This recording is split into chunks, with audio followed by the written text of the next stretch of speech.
Hi, everybody. Just introduced myself, but to kind of reintroduce myself, so I'm actually taking over a new position. For those of you who know me, you probably know me as a support guy. I've been doing support here at ChronoTrack and Athlinks for past 4 years. And as of about, the transition's been going on for about a month now, but I'm taking over the product management of hardware and Fusion. So anything related to the Pro 2 going forward, Fusion, new tag development, things like that. That's going to be my wheelhouse. So in the future, if you guys have any questions, feel free to contact me. I'm really excited about this. This is what I'm actually most passionate about. I'm really excited about the hardware. I'm really excited to work with you guys and continue this new development and see kind of how we develop this going forward. So getting started, I kind of want to talk about the Pro 2 and where we're at right now. So far we've had a great adoption. We have 180 controllers out in the field. I think total we're almost up to 200 total, but some of those are actually used here in the office. So I won't actually consider those out in the field yet. And so this has actually been one of the greatest adoptions we've had in our company's history of equipment being used out in the field and purchased. So we've actually, manufacturing's done a great job keeping up with all the sales and everything that you guys have been ordering. We've also used it in quite a few large races as primary lines. We've used it in the Paris Marathon, Peachtree. These controllers are getting used every weekend out in the field. So kind of want to go over, for those of you who don't know about the Pro 2, kind of go over some of the features and what that is and what that looks like compared to some of the controllers we've had in the past, like the 800s and 400s and mini tracks. So some of the great features that they have swappable batteries. So we've kind of taken, I guess, the best of both worlds. We've taken the mini track and the older Pro controllers, and we've merged the best features of each of them. So we've taken the swappable battery feature from the mini track and added that into the Pro 2. So anytime you get low on battery, you can just pop in a new Ryobi battery. We've added in a touchscreen and a touchpad. So touchscreen's always been great on the Pro controller, but we've had a lot of feedback about people liking the touchpad on the mini track. So that's another addition we've added into the Pro 2. Coming from a sports side, some of the repairs things, I see a lot of that. And what we've made the Pro 2 able to do is very user-friendly for repairs on your end. So one of those things are removable power bricks. The old Pro controllers actually had built-in power bricks. So if you had to ever replace that, I mean, it seems like those tend to end up going bad every 3 to 5 years, somewhere in there. Instead of actually having to send the controller in, we can actually send you just a power brick now. Same with the removable head unit. So instead of actually shipping in a controller for repairs now, you can actually, depending on the repair, you can actually just take the head unit off, send that to us, or if you would like, you can purchase extra head units to have those on hand for emergencies and things like that. So we've really tried to make you guys I guess, power users, instead of having to rely on us and sending the controllers in, things like that. We want to take it and put it in your hands and let you guys have more power on your controllers. So today we're going to talk a little bit about some of the new features that we've been working on.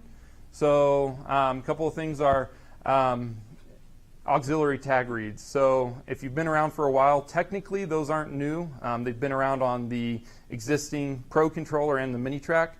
However, what we have done is we've refactored it a little bit and made it a lot more user-friendly. So it's a little less awkward to use on race day now. You can use it pretty easily. We've added in a reader IP config manager. I'm going to talk about that here in a little bit. GPS time syncs, which is a huge feature. We're really excited about it. It's going to add a lot of functionality to your race day. And we've added some new battery features as well. So going forward, I'm talking about auxiliary reads. Before we kind of get into that, I want to talk about primary reads and how those are captured on the controller. Primary reads are basically any read that's captured on the controller before it's been altered. So if you turn on your controller and start capturing reads, that's a primary read, or a P transaction if you look into the data file. And so how we capture that read is as soon as the tag comes into a read field, we start a 6-second clock. And we essentially start reading that tag as many times as possible over 6 seconds. And whenever we calculate that, we're looking at that total tag count, and then we also are looking at the signal strength of that tag, so how close it is to the actual antenna. So over that 6-second window, we're looking at the strongest signal strength, and that's just basically what a P transaction is that strongest signal strength. But we're also capturing as many times as we can throughout that 6-second window. So going forward, looking at auxiliary reads, to kind of explain auxiliary reads, we're taking that and we're essentially filtering those primary tag reads. So essentially, we're looking at the read count and the signal strength of that, and we're saying if it doesn't meet certain specifications, we're going to label that as an A transaction. So essentially what that would be is normally during a P transaction, we're looking to get about 150 read counts on a tag in 6 seconds. So if we want to be a little bit more specific on what a good normal read is compared to maybe what this auxiliary tag is, an auxiliary tag read might have only 50 read counts in 6-second window. It also might have a lower signal strength, and that's just depending on, there's a few things that can factor in there. It could be how far away the tag is. So some of you guys have seen using flash points out at races, tags getting read outside of the timing area. So using the A transactions, you can actually see a tag that has lower tag read count and a lower signal strength, and you can filter that out and label it as an A transaction. So how do you use them? So first off, we'll show some slides here in a little bit on the controller.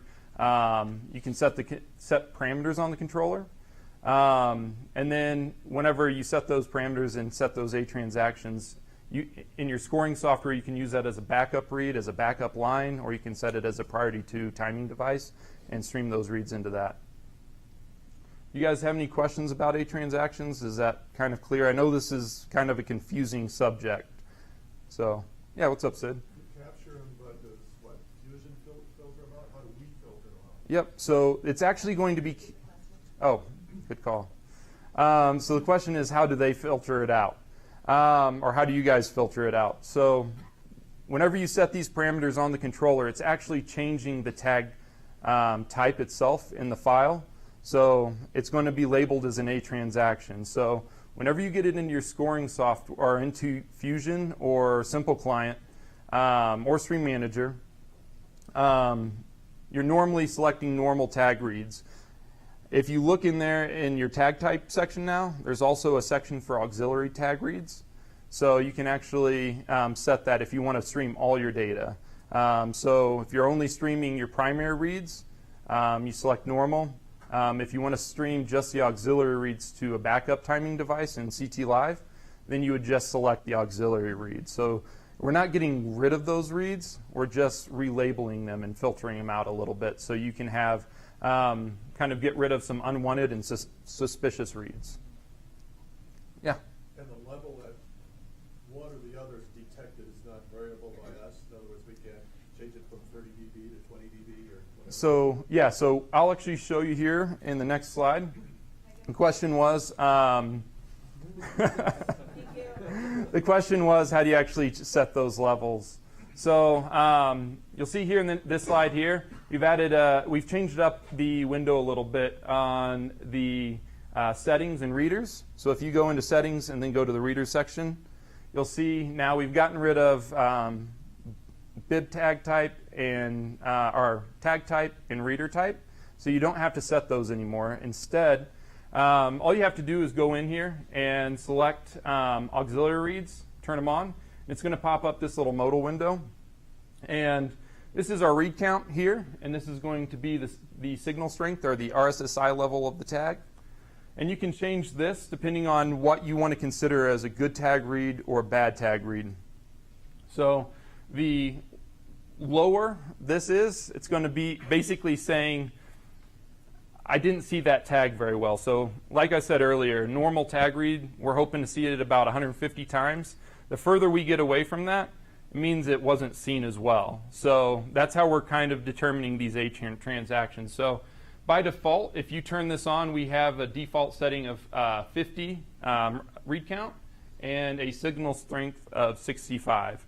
So going forward, you might want to go in and change that a little bit if you think that you want to change the way you're looking at those tag reads a little bit. But these are our recommended settings starting out. So, yeah, Brian? Sorry, this, I don't have a Pro 2. Is this Yeah. on the Pro 2 controller, or is this on Fusion? What are we looking at? So this is actually on Pro 2. That's on So this is on Pro 2. And kind of explain why I'm considering this a new feature instead of an existing feature on past controllers. If you were to go into Box Score 3 or Minitrack to actually set these A transaction types, you would actually have to go in. You'd first have to set the tag type, whether it was a bib or a D tag. And you would also have to go into the antenna type and select whether it was a flash point or a threshold antenna or a gator antenna. So, and then after you set those two settings, then you would have to go into another menu and type in a command code. And you would have to remember the whole sequence string of what that was. So usability on race day, you would almost have to have it written down unless you practice it, on a weekly basis. So going forward, we're wanting to make this more available to you guys and actually, use these A transactions. In the past, I think we've had a very small percentage of customers using the A transactions because it's an advanced feature, but it was a difficult advanced feature to use. And so what we wanted to do was take that and make it a lot more user-friendly going forward. It's super So. helpful for inclement weather when people are wearing like rubber jackets or it's cold, I use it all the time for that reason because a lot of times we won't get them primarily. Yeah. So Adam's talking about using it on cold days when athletes are wearing jackets and things like that. So we've added in, so like I said, you click on the auxiliary reads to turn it on. You set your specification levels. You'll see up here we have a question mark. So if you click on that question mark, it actually does pop up a help screen. So it'll tell you exactly what this is doing. And so we do want to make it clear that whenever you change these settings, it is actually going to change the data that's coming off of your controller. So after you select OK on that, it's going to also pop up are you sure you want to do this? And it's not because it's going to break the controller or anything like that. However, if you're normally just used to streaming P transactions or normal tag reads across, and you set these reader levels and signal strength levels, it's actually going to change the data coming through Fusion unless you have auxiliary reads selected. So it will filter out those reads coming through your scoring software or going into your scoring software. So did anyone have any other questions about auxiliary tag reads and how this is going to work going forward on Pro 2? Is it pretty clear to everybody? Awesome. So another thing we've added in is the Reader IP Config Manager. This may not seem like a huge deal, but going forward, I'm really, really excited about it. One of the things I talked about are swappable head units. So when you swap out head units, there's a lot of IP configurations that have to be done on the back end or, well, technically in ChronoOS to make sure that your head unit's actually talking to the readers inside the controller. So previous to this release or this limited release that we're working on, you actually had to go in and reconfigure everything manually. It's really time consuming, takes a lot of work to do. And going forward with this IP Config Manager, it allows you guys a quick way to change out head units if you ever have to do that, and go into this screen and click Find Readers or Fix Readers. And going forward, it's going to, so Find Readers is actually going to locate where they're at and which one's going to be reader 1 and which one's going to be reader 2. Fix Readers is actually going to go in and change the IP address of the head unit to match those readers. So you also see down here I added in a screenshot. Some of you guys may have seen this. We kind of have had similar things on older versions of hardware. Essentially, you'll see down here around power, you'll see this half circle. It's a spinning wheel, essentially, meaning that what this means is you can't find the readers. So this is going to be another way, if you ever see this, instead of calling timer support right away, you can go into your reader IP config manager and try and fix the readers first. Sometimes IP addresses can get lost and things like that, and instead of having to rely on support to actually fix these issues for you, you can actually go in here and try and give this a shot yourself. I would say probably 50 to 60% of the time it's going to fix the issue that you're seeing whenever you see these spinning wheels. So, any questions about reader IP config? Yeah. And then one of the really big things that's going to be in this next release is the GPS time sync. So you'll see here the GPS time window. So essentially what this is going to allow you to do is allow controller deployment before time syncing. So you can go out, put your controllers out in their remote locations, and not have to worry about gathering all your equipment in one location before your race to time sync. So if you have 5K or a 10K split out in the middle of nowhere and you want to go drop that off early so it doesn't interfere with your race day setup on your start and your finish, you can go out and do that. And then whoever goes out there to manage that split point can go up, click GPS time sync, and then actually pull down that time. The other option it does is, one of the things that I love to do in the past is use my computer actually broadcast time over CCS Lite or through Fusion. Going forward, you can skip that process. There's no more Ethernet cables. Essentially what we're doing is we're pulling down UTC time from satellite. So it's a highly accurate time, as highly accurate as what you're going to get off your laptop. So you can ditch those Ethernet cables, at least for the time syncing portion in the mornings.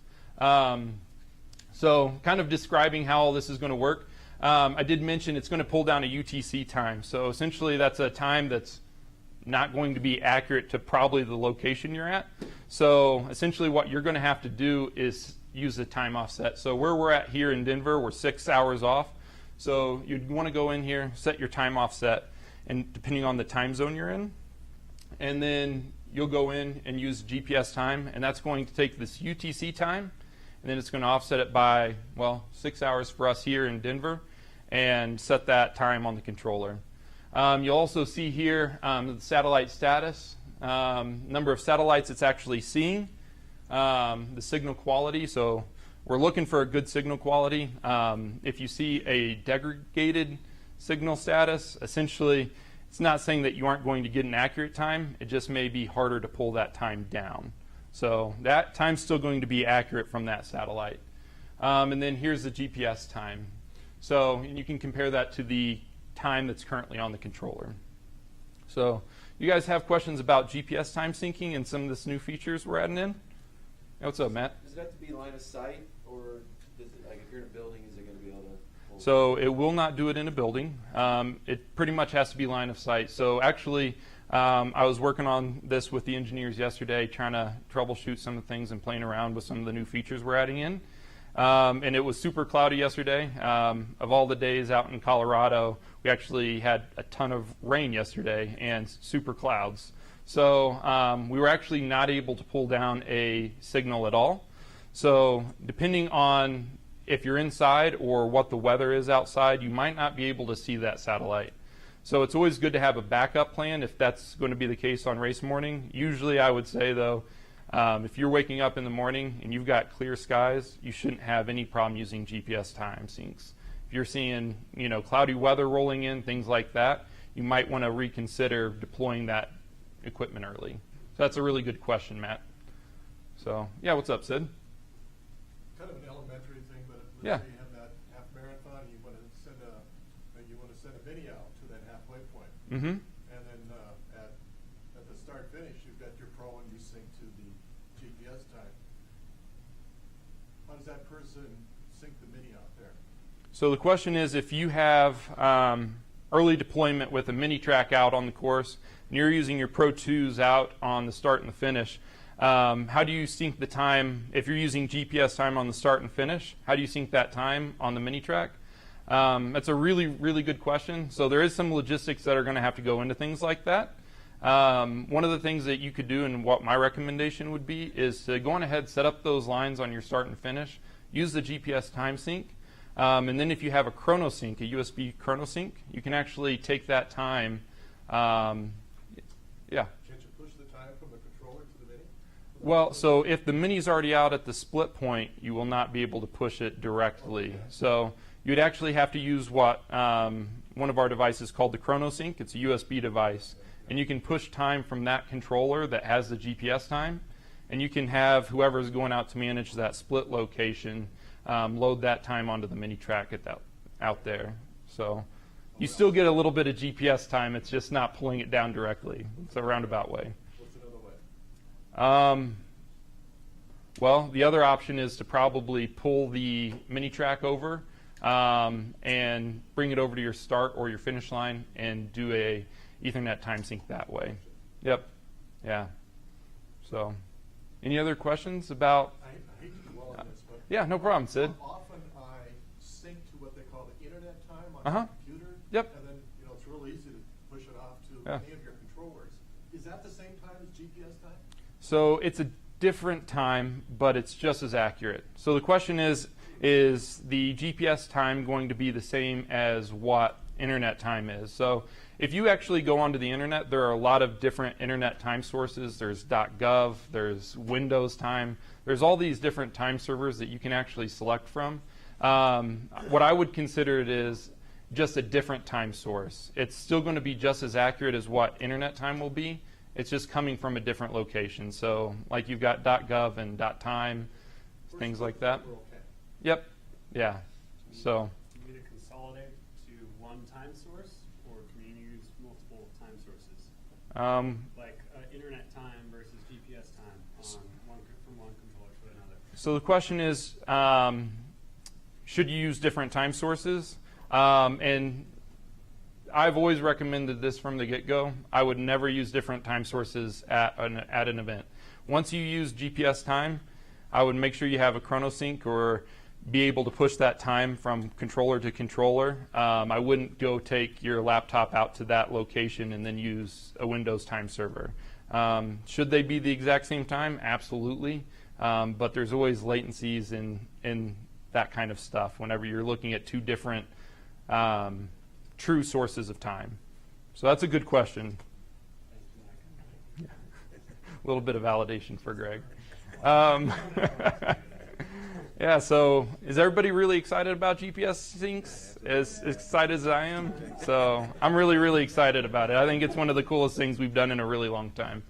So, and then going forward, batteries. So the other thing that we've added into this limited release that we're working on right now is updated charging capabilities. So from the initial release, we were able to charge batteries once they were in the controller.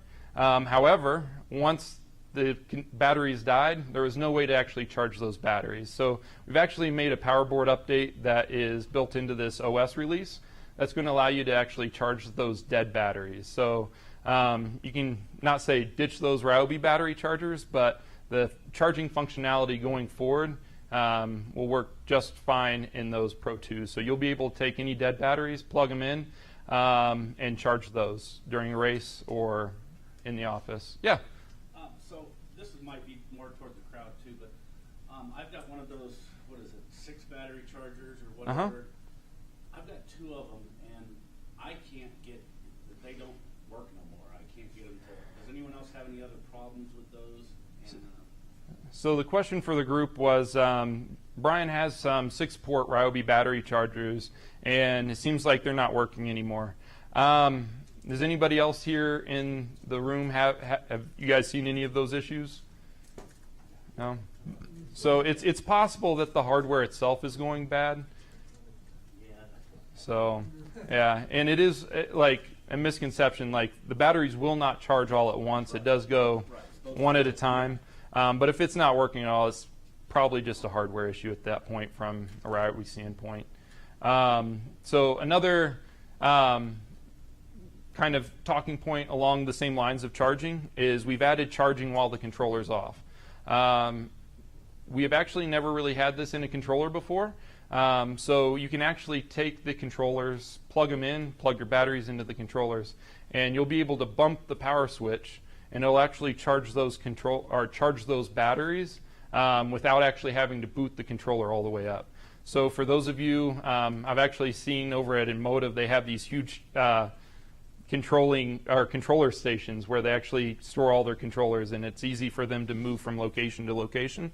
And then they have all those wired up. So instead of actually having to pull all those out, boot them up, things like that to actually charge the controllers, going forward, it's going to be a push of the button, and it's going to start charging those batteries. So, yeah, question in the back, Nick. Do mini-tracks charge your batteries? Nick, no. The question was, do mini-tracks charge your batteries? So, no, that is not a functionality in the mini-track. So this is only something that we've added in the Pro 2. So, yeah. All right. Any other questions before I move on? All right, I believe going forward, we're going to talk a little bit about Fusion. So Fusion itself is actually still in a beta state. My goal is to have Fusion out of beta by the end of this next quarter. It's been in Fusion for quite a while. We've been getting a lot of great feedback from a lot of the customers using it. Some of the new features and stability that we've added in there has made it a really, really strong program. Personally, myself, I've actually started using it a lot more recently with all the updates. Instead of going to Stream Manager or Simple Client as my go-to. Coming up from the support side, I've always used Simple Client and Stream Manager quite frequently. And going forward, I'm getting really excited about the new Fusion capabilities. So for those of you who haven't used Fusion, a little bit of what it is. It's a replacement of Simple Client going forward. It's going to be a local middleware where you can process your tags. So some of the great features that it has that Simple Client doesn't have is you can actually use it on a Mac or a PC. I remember when I first started out, anytime I did new timer training, we always had customers asking, can I bring a Mac to training? And I was like, well, no, you can't. So I'm actually really excited to tell customers nowadays going forward, it doesn't matter if you have a PC or a Mac, we support both of those now. Remote control, so this is a really cool feature. If you haven't had a chance to download Fusion, download it today. Go home and play with it. Remote control is actually going to allow you to see and control features on your controller when you're not around them. So if you connect your controller up to CCS, you can then actually go up, connect to that controller, and change event names, point names, immediate reads, set markers, things like that.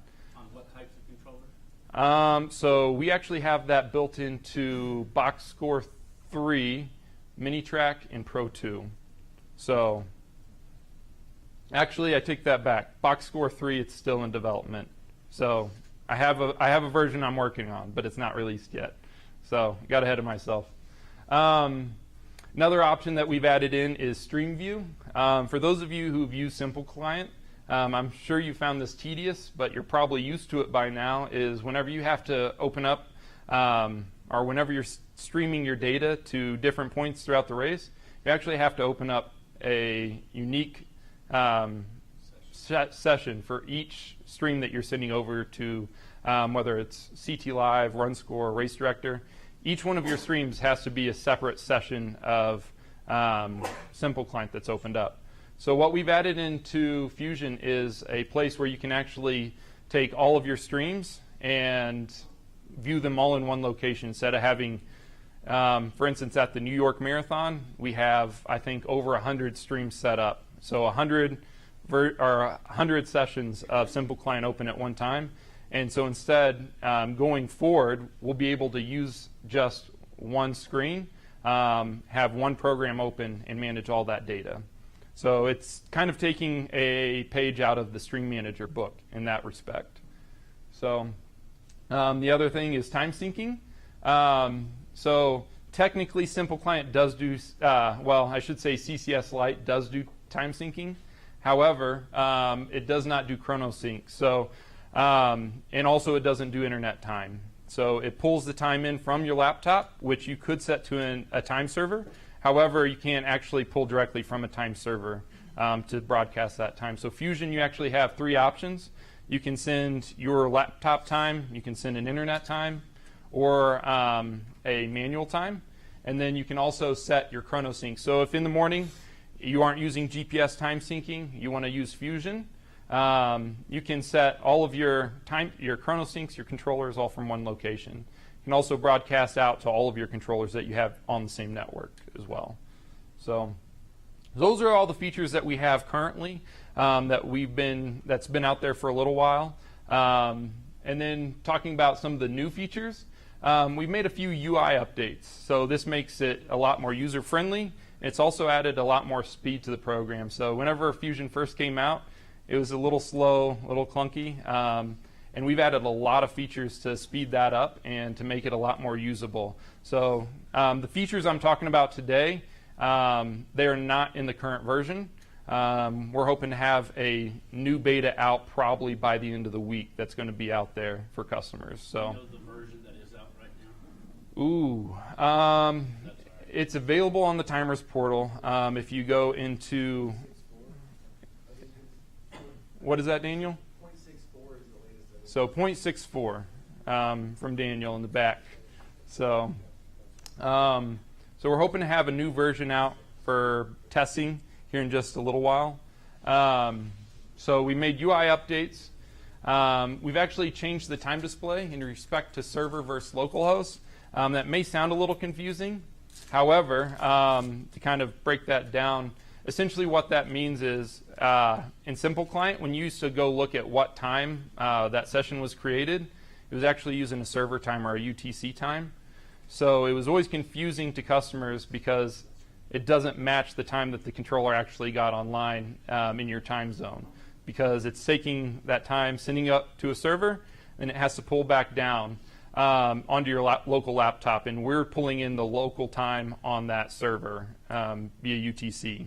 So going forward, we're actually adding in an offset to where it actually shows the local time of that session on your laptop instead of the server time. So in my opinion, it's a little change, but it's a really nice feature. It helps out quite a bit on race day. Instead of having to guess which is your session, you can actually look at the times now. So we're adding in a download logs button. So essentially what this is if you ever have any questions or problems, you can actually go into the settings screen and download logs. This is going to help out support, and it's going to help out our engineers quite a bit in troubleshooting any issues you might find. And along those same lines, we've also added a lot of improved logging as well to help track down issues. Yeah, what's up, Sid? Oh, so the question is, what is a log? So logs are basically anytime something goes wrong, and sometimes when things go right, or I should say when most of the time when things go right, we're keeping a log of everything that's going on while you have Fusion open. So if something does happen to go wrong, you can call into support, and they'll one of the first things they're going to ask you probably going forward in Fusion is to send you the logs, or send us the logs. So those logs are going to help us track down any issues you might see going forward in Fusion.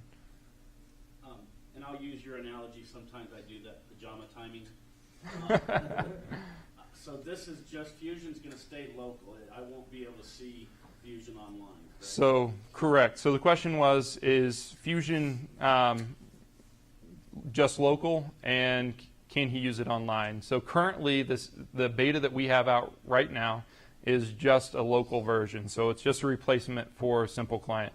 Going forward in the next quarter, and looking down the road, we're going to start working on a cloud-based Fusion, which is going to allow us to have the functionality of Stream Manager. One of the great things that Stream Manager has always had is you can set up your streams. If you need to close your laptop, those streams are still there. So essentially, if your computer died or anything like that, you don't have to worry about losing those streams as they're going to your scoring software. And it was nice to be able to check on our other crews in different cities to make sure that they were up and running. Yep. So a lot of that functionality, so if you're wanting to check on different controllers and races, you can do that in Fusion currently. The only thing that it's not really capable of doing that Stream Manager is that hosting in the cloud. And that's something we're working on in our next iteration. So I've got a few slides here I want to show you guys. Oh, yeah, questions? Can does Fusion sync up to use other scoring software? Like It does. Yep, so you can stream that data into Race Director or Run Score. So, yeah. Is that your question as well, Sid? No, it's more abstract. Hypothetically, Yeah. Fusion would support, let's say you have a remote split point, so that goes through the internet, Okay. okay? Right? Like, in other words, a true simple client replacement.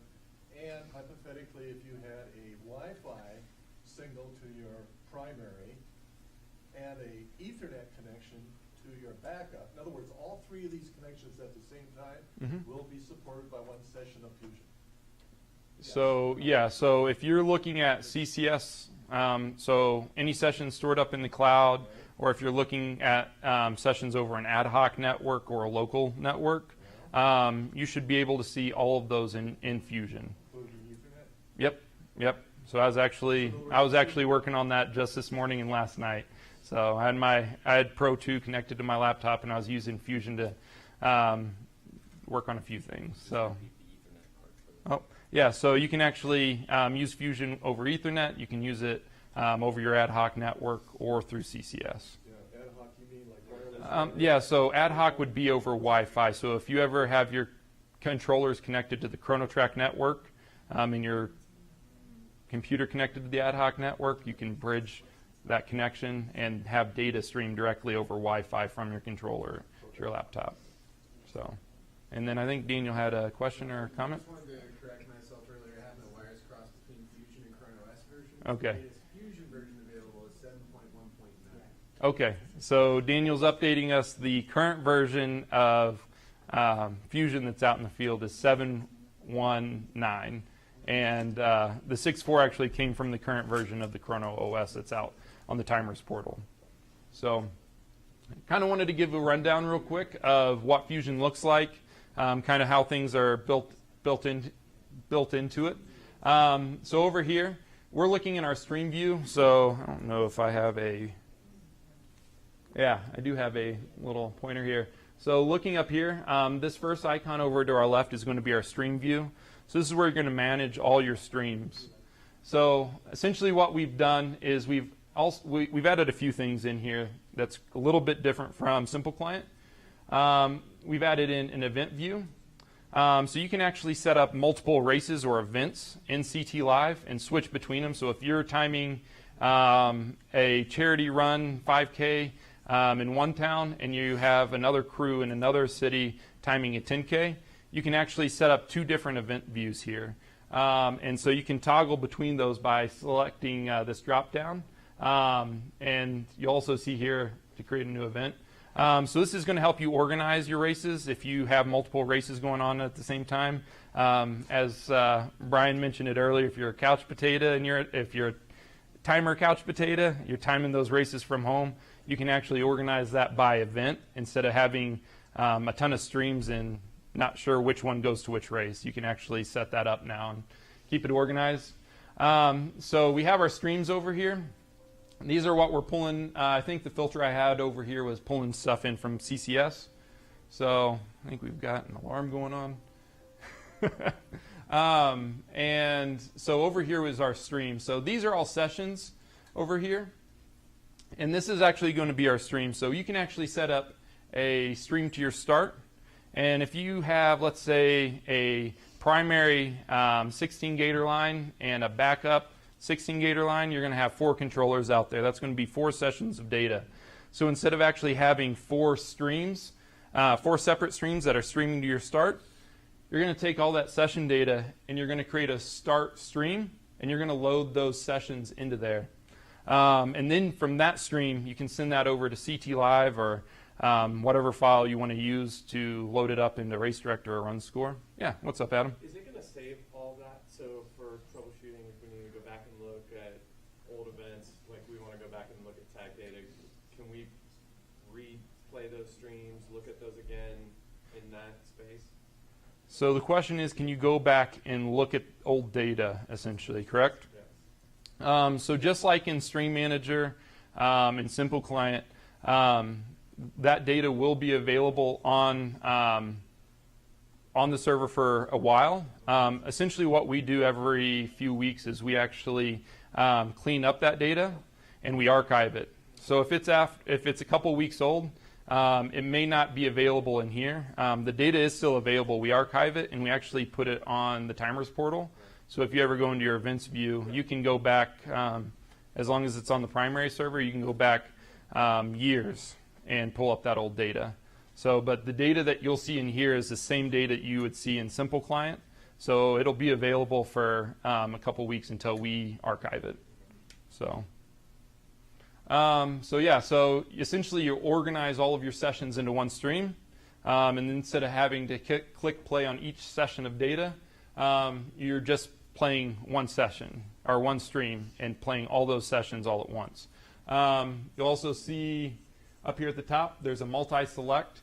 So essentially, if you set up all your streams in advance, you can select all those streams and stream all that data all at once. So it really is going to help you quite a bit on race day. One, in organizing all of your streams, and also by having less going on your computer. So instead of having to manage all that Simple Client data. Yeah, what's up, Chris? So Micah, so I can preset, like I've tried this, we can preset 3 races for the weekend, right? Uh-huh. But it's a locally based system. So I'm setting them up on my computer. Yep. How does my crew now see it at the other race? Right. So, Do I have to give them my computer? so currently, yeah, you would. So essentially what we're wanting to do I'm apparently really bad at repeating questions. So the question was, if you set all this up on your laptop, can your crew go out and use this same setup? Or do they actually have to take the laptop it was set up on? And currently, yes, you do have to actually use the laptop it was set up on. Don't want to show my hand too much, but I am wanting to work with the engineering team to actually pull down an INI file so you can actually save that. You can create all that, save it, and then you can load it up into another version of Fusion. So ideally, that's how you do that going forward. So currently, though, you would actually have to take the laptop it's going to be used on and set all that up. So, yeah, what's up, Kevin? Once it's cloud-based, will that functionality be available? Once it's cloud-based, that you can set up the events? Yeah, so it'll be by user. So the question is, once it's cloud-based, will that be available? And the answer is yes. So it will be by user, just as it is in Stream Manager. So if I go log in as myself, I can see everything that I have configured. I couldn't see, for instance, what Chris Giles has set up.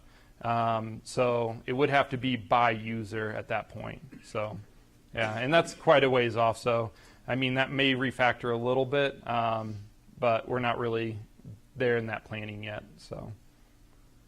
And then over here to our right, we have all our filters and adjustments and outputs. So filtering data, you can do, like I mentioned earlier, these are our primary reads. And you'll see here you have an option to filter out your auxiliary reads. So tag times, things like that. A lot of the filters and adjustments are the same that we had in Simple Client. There's no need to get rid of those or change them too much.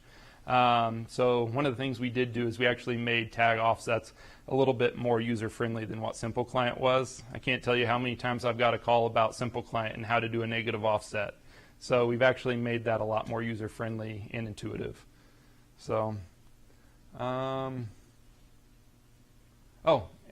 so I did pop up in here the filter. Another thing that Simple Client does not have is filters. So now going forward, you can actually filter out quite a bit more. So technically, you could filter out, type in event name or point name, or look at just your controllers in Simple Client. But you can see here we've added in quite a few more filters, either based on date, sessions assigned to a stream, so anything that would be over here that you want to view, things like that. So there's a lot more filtering availability, so you can access that data that you're looking for a lot faster. Going to the next icon down here is our controller view. So this is going to be where you're going to manage all of your remote controls. So you'll see here I have a controller connected up to CCS. I dragged this over here into my controller area, and you'll see I can view the batteries I have connected. I didn't have any antennas connected, but normally you would see these highlighted if you have antennas connected. You can see if you have immediate mode, Wi-Fi, and cellular connected as well. So over here you can see you can set markers on your controller, so you don't actually have to get up and walk over to your controller if you're working locally on your laptop at a start, or let's say it's an out and back and you have a common start and finish.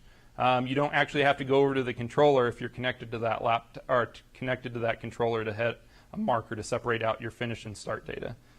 So, yeah, what's up, Brad? If you have a mini tracker, not a Pro 2, will it show 2 batteries, or will it show percentage of the other batteries? So we do not show percentage in batteries. And so, the question was... Show 5 Ryobis Uh-huh. because of a new Pro 2. But if you have an older Pro, what's it show for that? So the functionality, so the question is, what's it going to show on different versions of hardware and controllers? So this is a Pro 2. So with the functionality of a Pro controller, it'll be an actual battery percentage. With the mini track, it should just show the 2 batteries. So, yeah. Any other questions? Yeah. And then going over, you can look at the in remote control. You can actually go in, like I mentioned, you can turn on immediate mode, turn off immediate mode, go in and change a few of the other functionalities on the controller itself. So. And then the next screen down, we have the time screen. So you can see all the controllers that you actually have connected to your laptop or to Fusion. They'll populate up in here. If you have any ChronoSyncs plugged into your laptop, they'll populate here. You have a sync all button, and then, like I mentioned earlier, you have the system time, which would be the your local time on your laptop, the internet time if you're using a time server, or a manual time if you want to go in and set a specific time off of your watch or something like that. So, all right, so that's our updates on Pro 2 and Fusion. One thing I really wanted to kind of mention about Fusion before we wrap that part of it up is it's still a beta product. We really, really want you guys to get out there and use it. Like I mentioned, going forward, it's going to replace Simple Client. So if there's anything that you guys see in there that you don't like or that you want us to work on, now's the time to do it. So if you can get out there, use it as much as possible. If you don't want to use it as, you know, on race day because you might be uncomfortable or nervous about how it's going to work for you, maybe play around with it on during the week or something like that. But the feedback that we get from you guys right now is going to be more valuable now than it will be months down the road after we've really started to solidify more of this stuff. So, yeah. Go back one slide. So the question he asked earlier about syncing a mini track out on the course. Mm-hmm. If it's online through CCS, will this allow me to push, or does it have to have a sync plugged into it? So there is not a... So the question was, essentially, if I'm understanding the question right, Well, can you do... So if I sync all of my connected controllers, which ones will it do and which ones won't it do? So the question is, if we have all controllers connected, which controllers will it sync to and which ones won't it sync to? It'll sync to every controller that we have connected to this. So if I have a mini track... Yeah, so this is all local. That's only local. Yeah, so one thing that we do not do is a time sync over cellular. So the controllers that we're looking at up here that would be able to be synced are either off of a Wi-Fi network or over a local connection over Ethernet. So due to the way cellular works, to actually broadcast a time over cellular, there's so much latency over that network that there's no way that we could verify that every time is correct between controllers at this point. So, yeah. Yeah, what's up, Greg? Will we be able to remotely tell a Pro 2 controller to pull down the GPS time? So the question was, will we be able to remotely tell a controller to pull down GPS time? So currently that functionality is not in there. We are still working on a lot of our remote functionality, but that is not available at the moment. So, yeah. So going forward onto the next slide, do you guys have any questions or, I mean, we really want you guys to feel free to tell us what you like, what you don't like on any of this stuff. So if you guys have any comments or questions, please feel free to let me know. You guys like what you're hearing? Yeah, what's up, Sid? And then the latest version of Fusion will be out by the end of the week. Is that So what you said? I'm hoping that's going to be the case. So we have, what's that? We know, would it be dated on the site? Yep, so we'll actually send out release notes. That's what we have our wonderful marketing team for. So whenever I get these things out for you guys will be getting blasts out. Hey,